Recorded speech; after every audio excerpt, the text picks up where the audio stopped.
Since today is Saturday, late ako nagising. Late na rin ako magluluto, and para mabilis makapagluto, ibibake ko yung scallop today for lunch, and also mag-fry lang siguro ako ng pork chop, and then konting greens and soup. Kasi kompleto kami today, pero babalik na sa Manila yung isang kambal. So, but they also know that they have to give everything they have to it to beat them in this final match. On the other hand, USA team is hard to defend the champion, you know. When you know that everyone's going for you, everyone's trying to make it difficult for you. But I think what USA team does very well at the moment is sticking to their game plan.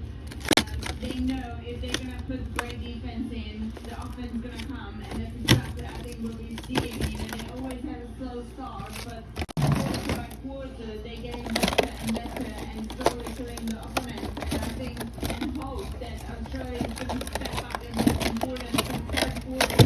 And again, the size of learn back. una natin.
Ready na siya i-bake.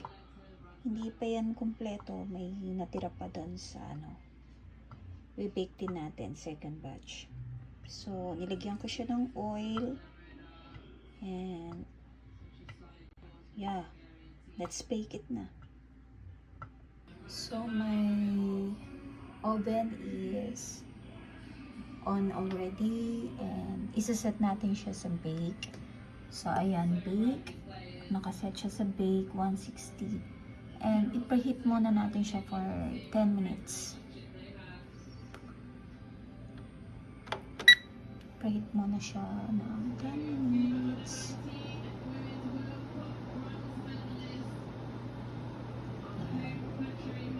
Wait natin, then tsaka natin lalagay yung scallops. Okay, ready na yung oven. Pasok na natin yung scallops.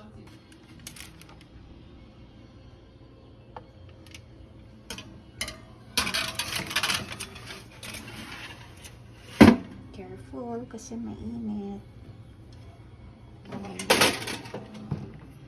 And then isa-set natin siya ng hindi 30 minutes. Try lang natin ng 12 minutes. Kasi scallops yan, hindi siya pwedeng matagal sa 60. Okay, 60, and then 12 minutes. 12 to 15 minutes pero try muna natin yung 12 minutes. Okay, go. Yan. Magme-melt. Antayin natin mag-melt yung butter. Okay. Check na lang natin later.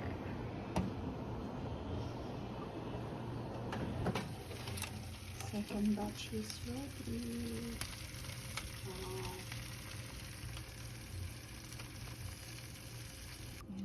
Transfer na natin.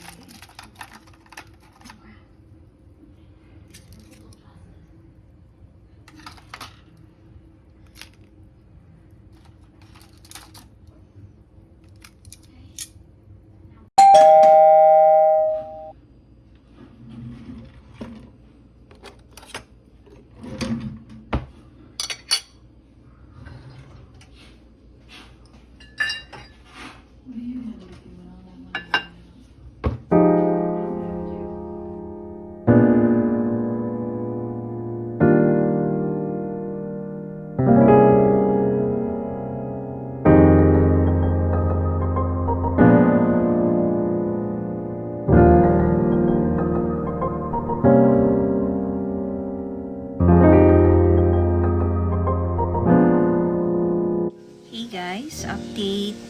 Hindi na ako nakapag-vlog after ko maluto yung baked scallops. Sobrang na-busy na ako kanina. So, ngayon, I'm having coffee.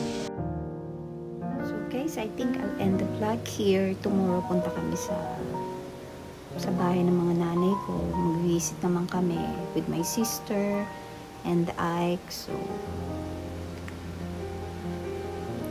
bukas na lang ulit.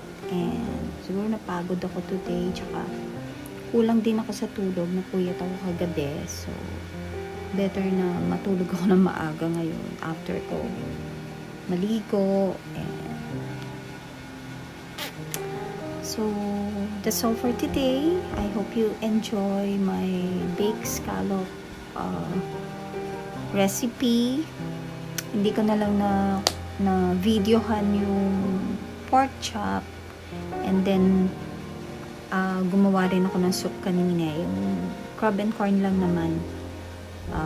Para may soup. And then, meron ding romaine lettuce na kasama.